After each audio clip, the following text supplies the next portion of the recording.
Selamat sore pemirsa, Berita Nusantara kembali menyapa Anda pada hari ini.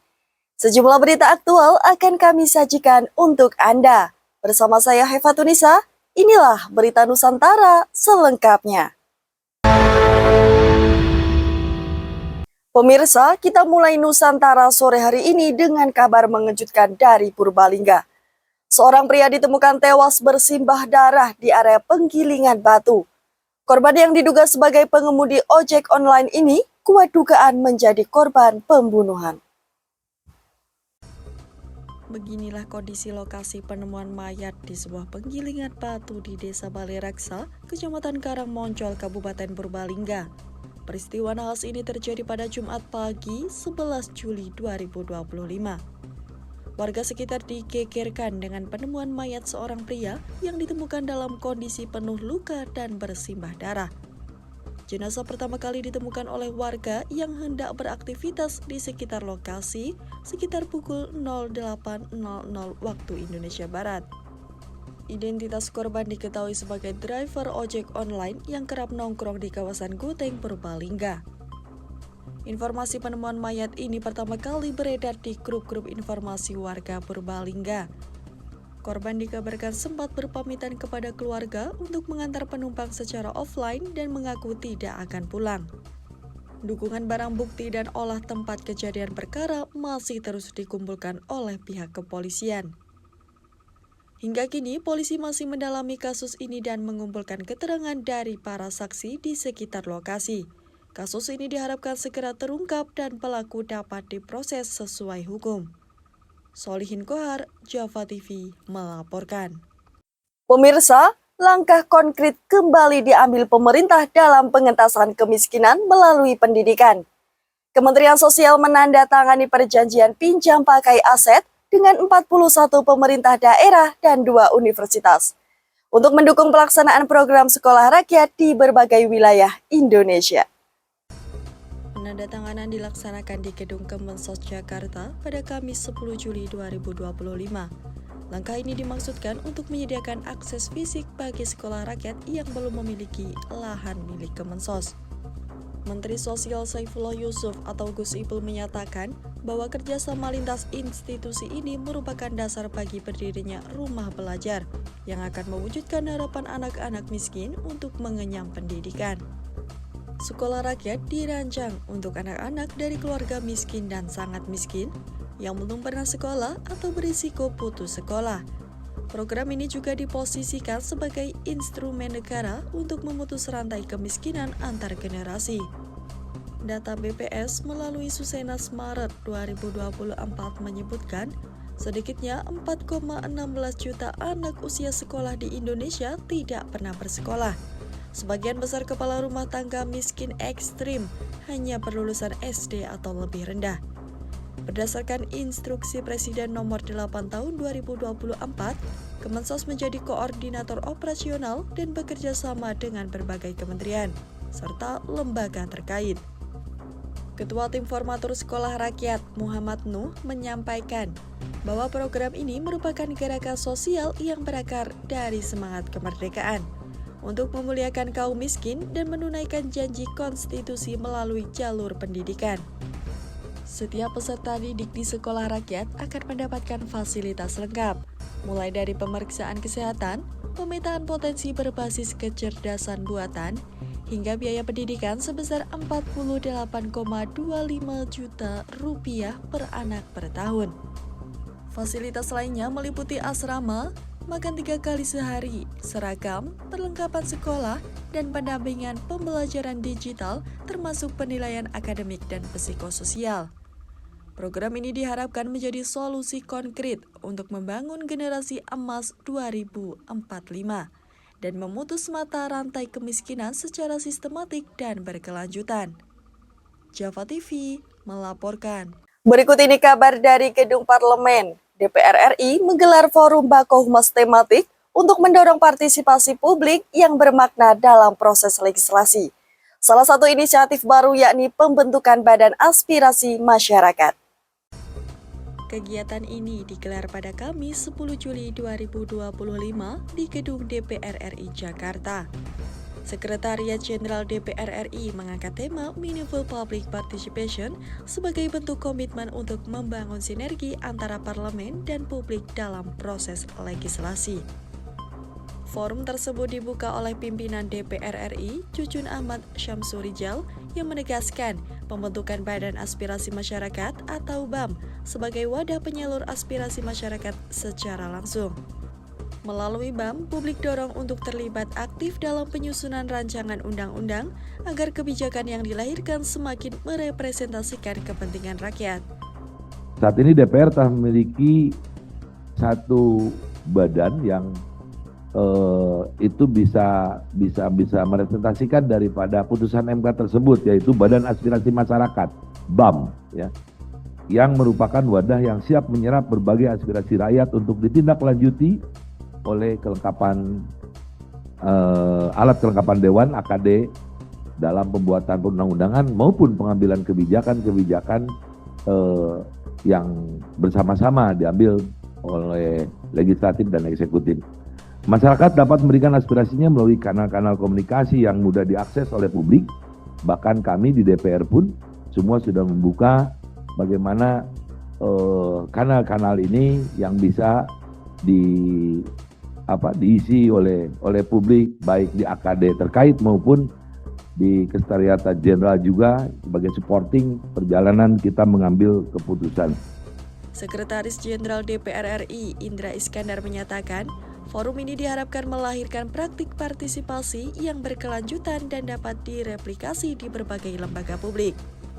Dalam forum juga diungkapkan pentingnya transparansi dan pemanfaatan platform digital untuk membuka akses publik terhadap informasi kebijakan dan dokumen legislasi. Kehadiran staf ahli Menteri Kominfo, Molly Prabawati, menekankan pentingnya komunikasi strategis dalam mendorong keterlibatan warga dalam pengambilan keputusan publik. Sementara itu, Akademisi Universitas Indonesia Fitriani Ahlan Syarif menyampaikan bahwa partisipasi publik tidak boleh sekedar simbolis, namun harus menjadi bagian dari proses pendidikan politik yang mencerdaskan masyarakat. Forum ini dinilai menandai langkah DPR dalam memperkuat tata kelola yang demokratis dan menumbuhkan budaya partisipatif dalam pembuatan kebijakan di tanah air. Java TV melaporkan. Kita beralih ke Jawa Tengah. Provinsi ini siap menjadi tuan rumah Musabaqah Tilawatil Quran Nasional tahun 2026. Kementerian Agama mendorong pelaksanaan Musabaqah Tilawatil Quran Nasional tahun 2026 dengan menekankan pentingnya inovasi serta dampak luas bagi masyarakat. Pertemuan antara Menteri Agama Nasaruddin Umar dengan Wakil Gubernur Jawa Tengah, Taj Yassin Maimun, digelar di Kantor Kementerian Agama Jakarta pada Kamis 10 Juli 2025. Menak menegaskan bahwa MTQ tidak hanya sebagai ajang perlombaan tilawah, namun juga sebagai momentum untuk menumbuhkan gagasan baru dan mendorong kegiatan yang berdampak keilmuan dan ekonomi. Ia mendorong agar ajang MTQ menghadirkan seminar bertema ketuhanan dengan melibatkan akademisi internasional serta menjadi wadah dialog antara sains dan teologi. Menak juga menyoroti dampak positif MTQ terhadap sektor ekonomi, mulai dari perhotelan, transportasi, hingga kuliner yang diperkirakan akan menggerakkan usaha lokal dan meningkatkan pendapatan masyarakat. Menanggapi arahan tersebut, Wakil Gubernur Taj Yassin menyatakan bahwa pemerintah Provinsi Jawa Tengah sudah menyiapkan anggaran penyelenggaraan dan hanya menunggu keputusan Menteri Agama sebagai payung hukum untuk dibawa ke DPRD. Taj Yassin juga menyambut baik dorongan Menak untuk melakukan inovasi dalam penyelenggaraan MTQ, termasuk pembaruan sistem penilaian dan pengembangan ilmu-ilmu keislaman. MTQ Nasional tahun 2026 diharapkan menjadi agenda keagamaan yang bermanfaat luas dan meningkatkan kebanggaan serta kesejahteraan masyarakat di daerah. Java TV melaporkan. Dari ranah tata ruang, pemirsa, Menteri ATR BPN Nusron Wahid meminta seluruh kepala daerah segera merevisi RT/RW dan RDTR sebagai dasar pembangunan daerah yang berkelanjutan. Pernyataan tersebut disampaikan dalam Forum Koordinasi Pembangunan Wilayah berbasis penataan ruang Pulau Sulawesi yang digelar di Gedung DPRD Sulawesi Tengah pada Kamis 10 Juli 2025. Menteri Nusron mengatakan langkah pertama yang harus dilakukan oleh kepala daerah setelah dilantik adalah merevisi RT/RW di semua tingkat pemerintahan, baik provinsi maupun kabupaten dan kota. Langkah pertama adalah merevisi tentang RT/RW-nya masing-masing, baik itu RT/RW provinsi maupun RT/RW kabupaten kota. RT/RW provinsi menggunakan basis peta 1:250.000. RT/RW kabupaten menggunakan basis peta 1:50.000. Tentunya kalau pembangunan hanya mengandalkan RT/RW, pengambilan keputusan terutama masalah pemanfaatan tata ruang tidak objektif dan pasti ada bias dan distorsi di lapangan. Karena itu Bapak-bapak sekalian, dari RT/RW kabupaten dan RT/RW provinsi kita turunkan lagi menjadi namanya RDTR, Rencana Detail Tata Ruang. Tidak hanya RT/RW, Menteri juga menekankan pentingnya penyusunan rencana detail tata ruang atau RDTR agar kebijakan pembangunan lebih spesifik dan tidak menyimpang dari konsep umum. Hingga saat ini, kebutuhan RDTR nasional mencapai 2.000 dokumen, namun baru tersedia 695 di wilayah Sulawesi saja. Masih dibutuhkan 361 dokumen lagi. Untuk mengatasi ketertinggalan tersebut, Menteri Nusron mendorong pola pembagian tanggung jawab yang adil antara pemerintahan pusat, provinsi, dan kabupaten atau kota. Pada kesempatan yang sama, Kepala Badan Informasi Geospasial Muhammad Aris Marfai menyerahkan secara simbolis peta dasar skala 1:5.000 kepada 5 provinsi di Sulawesi, yang menjadi dasar penting untuk izin, investasi, dan pencegahan konflik lahan. Menurut Nusron, kunci pembangunan berkelanjutan adalah tata ruang yang kuat dan gotong royong semua pihak untuk menjaganya. Java TV melaporkan. Pemirsa, dari Pengadilan Tipikor Jakarta, Sekretaris Jenderal PDIP Perjuangan, Hasto Kristianto, menyampaikan pleido pribadi dalam sidang lanjutan di Pengadilan Tipikor Jakarta. Dalam pembelaannya, Hasto menyinggung sejarah perjuangan PDIP dan menilai dirinya jadi korban rekayasa hukum. Pledoi disampaikan dalam sidang yang digelar di Pengadilan Tipikor Jakarta pada Kamis 10 Juli 2025. Dalam nota pembelaannya, Hasto menyampaikan bahwa PDIP dilahirkan dari perjuangan melawan penindasan dan tetap teguh menjaga ideologi demokrasi meski sering mendapat tekanan politik. Ia juga menyinggung kekonsistenan PDIP dalam 3 pemilu berturut-turut sejak tahun 2014, 2019, hingga 2024, di tengah apa yang disebutnya sebagai tekanan politik dan penyalahgunaan kekuasaan. Hasto menilai kasus hukum yang menjeratnya syarat rekayasa politik dan menjadi bagian dari upaya kriminalisasi yang bertentangan dengan semangat demokrasi. Sebelumnya, Jaksa Penuntut Umum dari Komisi Pemberantasan Korupsi menuntut Hasto dengan hukuman 7 tahun penjara dan denda 600 juta rupiah, subsidi 6 bulan kurungan.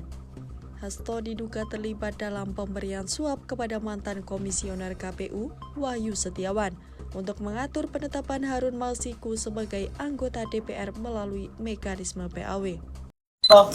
Ini adalah pledoi yang saya tulis tangan sendiri sampai pegal-pegal, dan ini akan mengungkapkan suatu perjuangan di dalam mendapatkan keadilan berdasarkan kebenaran.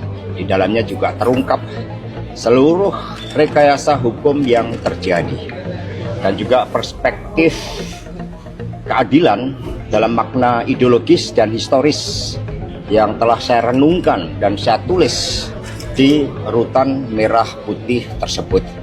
sehingga ini menggambarkan suatu semangat yang telah mengendap dalam memoria passionis, rahasia penderitaan yang muncul dalam perjuangan para pahlawan bangsa di dalam mendapatkan kemerdekaan untuk keadilan. Jadi nanti silahkan untuk mohon dapat dibantu disebarluaskan karena ini adalah kebenaran. Java TV melaporkan.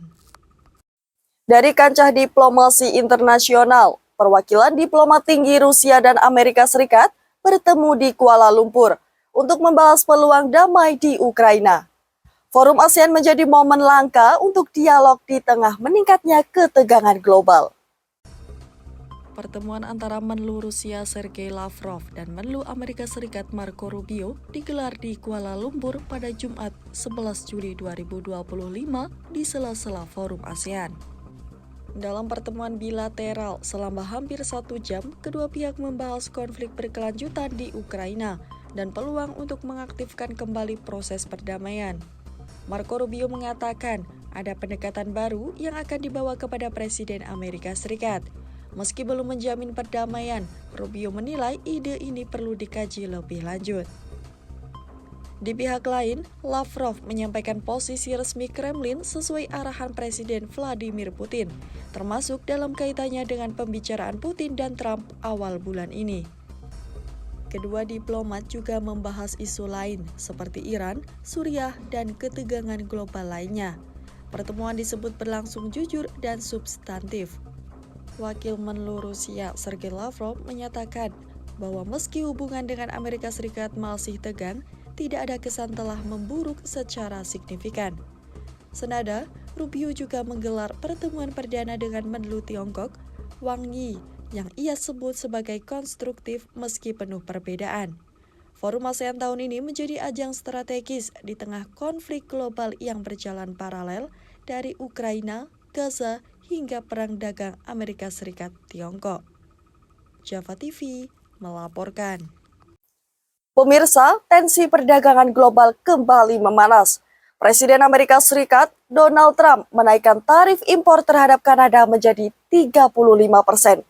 Kanada bersiap mengambil langkah balasan, sementara pasar global merespon dengan gejolak. Surat resmi dikirimkan Presiden Donald Trump kepada Perdana Menteri Kanada, Mark Carney, pada Kamis 10 Juli 2025. Isinya menyatakan bahwa tarif impor barang dari Kanada akan dinaikkan dari 25% menjadi 35% mulai 1 Agustus mendatang. Trump menyebut bahwa kebijakan ini merupakan respon atas kurangnya komitmen Kanada dalam menghentikan penyelundupan fentanyl, serta adanya hambatan dagang yang merugikan petani dan peternak di Amerika Serikat. Meski tarif tidak berlaku untuk produk energi dan pupuk, serta sebagian komoditas dalam perjanjian USMCA, Trump mengisyaratkan kemungkinan kebijakan lebih luas ke depannya. Perdana Menteri Kanada Mark Carney langsung merespon dengan menyatakan Kanada siap membela kepentingan nasional, termasuk mengambil langkah balasan jika diperlukan.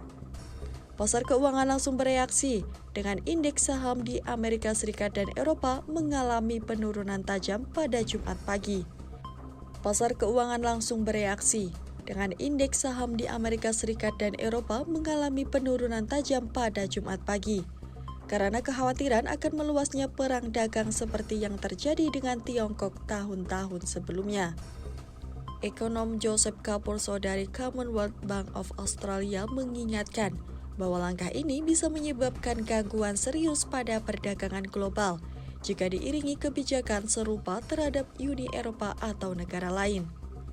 Sementara itu, Myanmar dan Filipina sudah mengajukan permohonan negosiasi agar tarif mereka tidak naik. Pemerintah Kanada masih menunggu kejelasan sambil menyusun strategi dagang baru menjelang tenggat 21 Juli. Java TV melaporkan. Kita menuju Kediri, Jawa Timur. Tongkat Komando Kapolres Kediri Kota resmi berpindah tangan. Dalam upacara yang diwarnai tradisi pedang pora, AKBP Anggi Saputra resmi menjabat menggantikan AKBP Bramastio Priyaji. Upacara pedang pora digelar di Mako Polres Kediri Kota pada Jumat pagi 11 Juli 2025. Prosesi ini menandai sertijab Kapolres dari AKBP Bramastio Priaji kepada AKBP Anggi Saputra Ibrahim. AKBP Bramastio yang telah memimpin selama 1,5 tahun kini ditugaskan sebagai Kapolres Kediri. Sementara AKBP Anggi sebelumnya menjabat sebagai Kasubdit 1 Ditreskrimsus Polda Metro Jaya. Prosesi penyambutan dilakukan secara hikmat dan meriah, dihadiri para pejabat utama, Kapolsek, serta seluruh personel Polres Kediri Kota. Dalam sambutan perpisahannya, AKBP Bramastio mengungkapkan kebanggaannya pernah memimpin di Polres Kediri Kota. Sementara itu, Kapolres baru AKBP Anggi Saputra menyatakan akan melanjutkan program kerja pimpinan sebelumnya. Sebagai bentuk penghormatan, para Kapolsek menarik kereta kencana yang membawa AKBP Bramastio menuju rumah dinasnya. Java TV melaporkan. Pemirsa, kabar terbaru dari Selat Bali. 3 jenazah korban tragedi tenggelamnya KMP Tunu Jaya berhasil diidentifikasi oleh tim SAR gabungan. Proses evakuasi dan pencarian korban lainnya masih terus dilakukan. Baik pemirsa, informasi tadi sekaligus menjadi penutup perjumpaan kita hari ini. Saya Hefatunisa dan segenap tim redaksi yang bertugas pamit undur diri. Selamat sore, salam berita Nusantara.